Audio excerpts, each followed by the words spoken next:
Please welcome Matthew Keach Heafy from Trivia.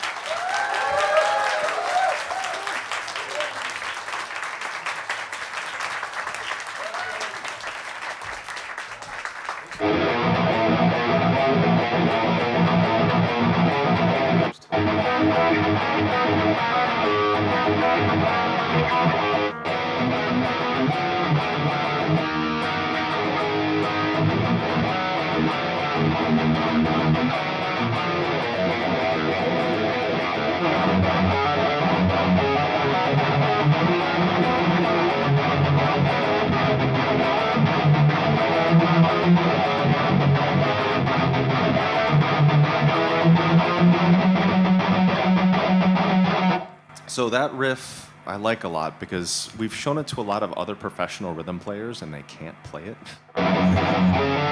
So it's a hammer-on with a down pick with an up pick. So down, hammer, up, down.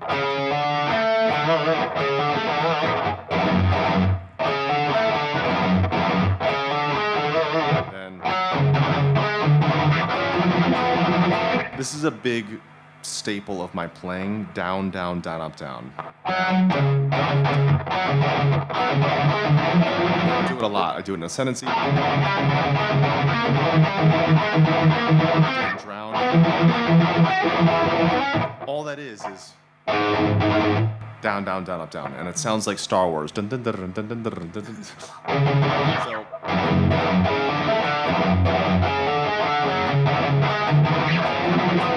That's a standard. And then fast, I recommend learning it slow, building it up, fast, record speed. I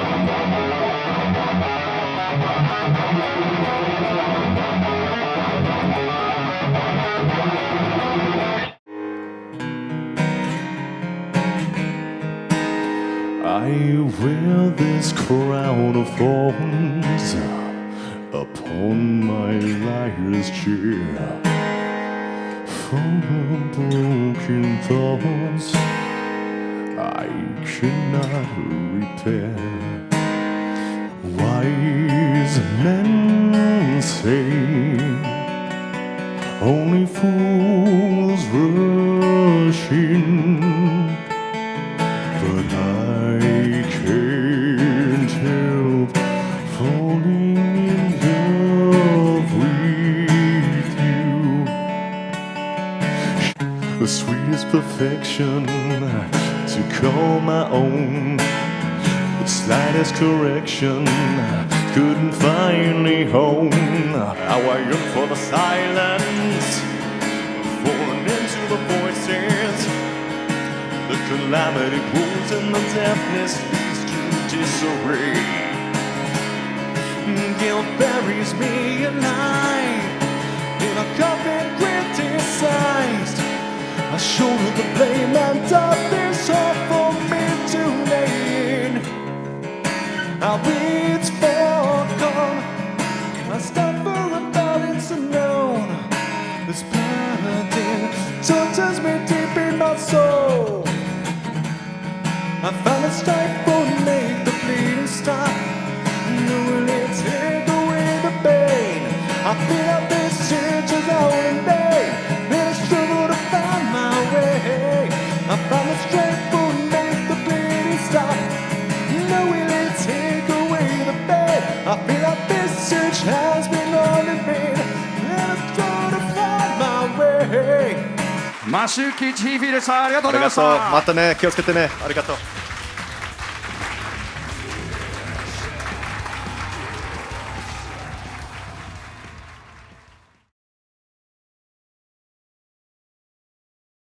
こんにちは、岩国出身のキイチです。from Trivium. How did you get to know Les Paul guitar, and what made you to like? Before my dad ever had a son, he knew he wanted a son that played the Les Paul. My dad was a guitar player, and at the age of 11, I was very lucky. He purchased me a Les Paul Custom. So again, very lucky to be an 11, 12-year-old and get your first Les Paul Custom. So I fell in love with the guitars at that point. So I've basically been playing Les Paul Custom since I was 11, 12 years old. And since then, it's always been the best guitar for me. Which part of the aspect of the Les Paul Custom is most interesting or? For me, I've tried other guitars, and I've actually had other musicians that I respect and love tell me at moments when I've played other guitar bodies that it just doesn't look right on me. What's very interesting about the Les Paul is that when you see the guitar itself, you think of Slash, you also think of Jimmy Page, you think of me, you think of each iconic guitar player that has ever played the Les Paul, and it's interesting that it can shape itself around the guitar player itself versus just being one shape for someone, like Dimebag Darrell's guitar, for example. It really makes sense on Dimebag, but the Les Paul works on so many different players, and anytime I've ever decided to play something for another minute, even if it's an Explorer or a Flying V, or some other Gibson body, it's looked right, but I feel the Les Paul's always been the correct one for me. How about the sound of the Les Paul guitar? I think the sound, as the quote goes, the proof is in the pudding. Like if you've heard our guitar tones for our records, it's basically been Les Paul for every single album ever. And since Vengeance Falls, it's been my Epiphone MKH guitars. And a lot of people always are curious. They say, well, Matt, don't you record with Gibson and then maybe play live with Epiphone? I actually record with Epiphone. My Vengeance Falls, Silence in the Snow, The Sin in the Sentence, What the Dead Men Say, In the Court of the Dragon, and the Ibaraki album are all my Epiphone Matthew Kichi Heafy Les Pauls. But then Ember to Inferno was done on my Les Paul custom I got as a kid when I was 11. Ascendancy, we used some random guitar that someone built. Crusade was actually a John Petrucci guitar. Shogun was a mixture of guitars. Shogun, sumimasen. In Waves was back to the Les Paul customs. In Waves was hailed as one of the greatest guitar tones. So as far as the ones I'm most proud of, I'd say let's pick some newer ones. I'd say The Sin in the Sentence, What the Dead Men Say, and In the Court of the Dragon. And what's fun about the latter two, or actually all three, they were all done on a 7-string Les Paul, which is something you don't normally picture when you think of a Les Paul.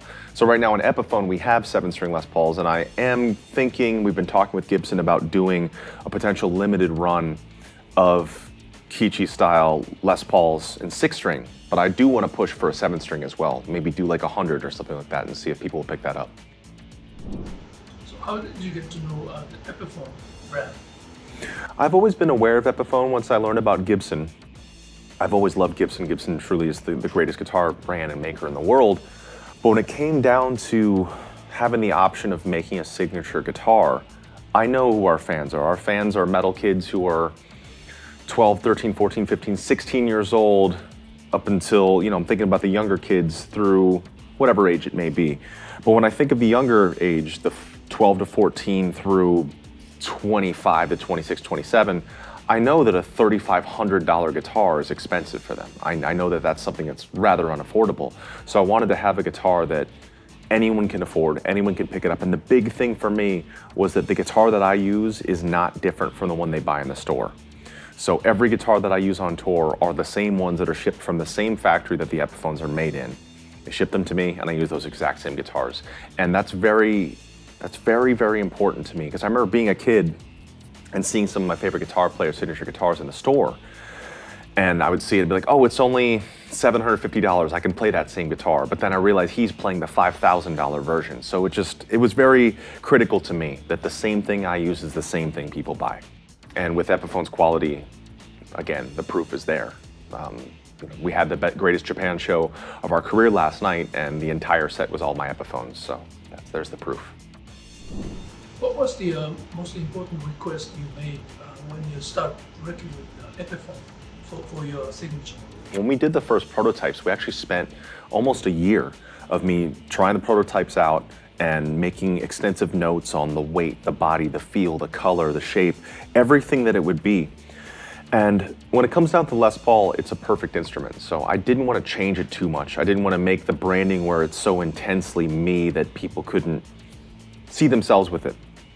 And that's why it is minimal. It's pretty true to what the original Les Paul is, just a few subtle modifications. Obviously, my custom pickups. I wanted to switch the volume knobs because my previous model had the classic knobs, so I felt these were a little quicker for the live scenario and being able to have the single coil sound. We did alter the back heel of the neck a little bit. On my original MKHs, we did have the full-on axis where it was completely cut. I liked it, but I felt it was such a deviation from the Les Paul, we actually came back to somewhere between the classic heel and the modern heel. So it's just small little changes. I love the fact that we're able to do the new Epiphone headstock on there. I like having no pick guard. I didn't want 24 frets. A lot of people asked, why didn't you do 24 frets? And I've seen some Les Pauls with the 24, and I feel like it always looks a little strange. And also, I don't really play up to 24. That's more what Corey does. And Corey's more the super shredder, and I can shred a bit, but I always say I'm the dad solo guy, or otosan solo. With the 7-string, we did extend the scale length a little bit this time to 25.5, but I opted again to not do 24 frets. So the 25.5 helped with that lower range. Didn't do it in the last models just because I didn't think it needed it, but this time around I wanted to do it. This time around as well, in comparison to the original Les Paul Custom MKHs, we wanted them to be as heavy as a true Les Paul Custom. But this time I said, let's make them lighter. Let's make the necks thinner. Let's make the guitar a little bit faster, a little bit more modern, but still respecting the classics and the traditions of the Les Paul. So, 7-string Les Paul was not unprecedented, really, but it's rare, obviously. So how did you feel playing a Les Paul, a 7-string Les Paul? When I was talking to, it was actually Jim at the time from Epiphone. He was the old president of Epiphone.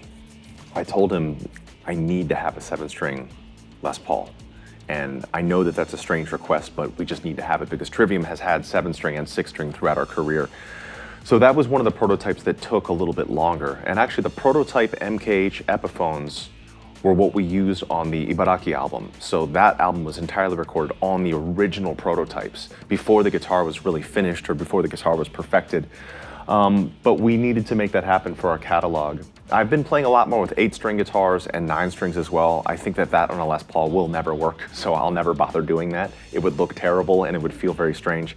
But I feel that even just looking at the 25.5-inch scale of the new MKH Origins, I think it looks fantastic.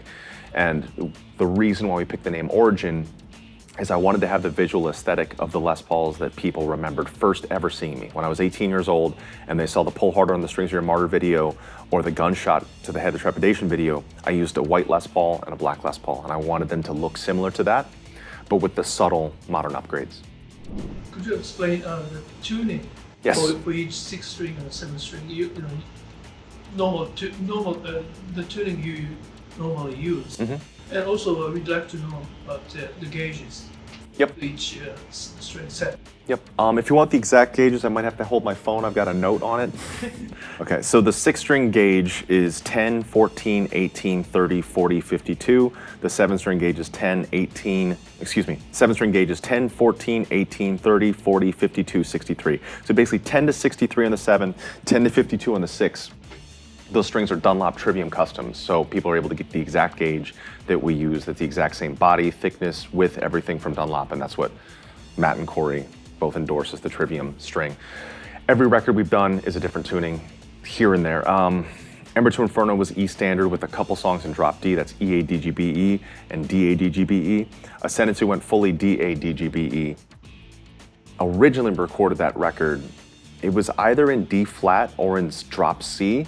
But when we finished the entire record in rhythm guitars, I remember I walked in the studio one day and my producer had his head in his hands and I was like, what's wrong? He said, the entire record is out of tune. I was like, what do you mean it's out of tune? He's like, the strings, they weren't, the guitar's not intonated. So we had to delete the entire record.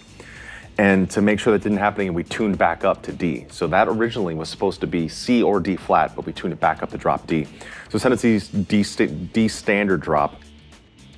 Crusade is back to E standard. And then we brought in some 7-string BEADGBE.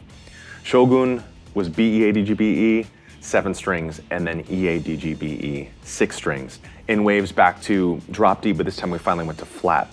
And we went to flat initially because I was having trouble singing. I was having trouble hitting the high notes, and I just thought I wasn't a high singer. I wasn't singing or screaming correctly. So we kept tuning stuff down, so we tuned everything down half a step. So now we brought everything down to drop D flat, drop E flat, and drop B flat. In Waves, Vengeance Falls back to drop D flat. Silence in the Snow was back to 7-string B flat standard. And we also introduced a new drop tuning on the 7-string, which would be drop A flat. So that's A flat, E flat, A flat, D flat, G flat, B flat, E flat. So just drop D on the 7-string. That's a new tuning we like to use. Sin, 7-string flat and 7-string drop flat. And then the last two, we did drop D flat and 7-string B flat standard. There we go. Epiphone also just celebrated 150 years in its existence of being a guitar company, which is absolutely amazing if you think about 150 years. And the fact that at the 150th year, I feel Epiphone is better, stronger, bigger than ever. And the proof is the fact that I've used them on the last several Trivium records, the Ibaraki record, and a lot of other things that I do.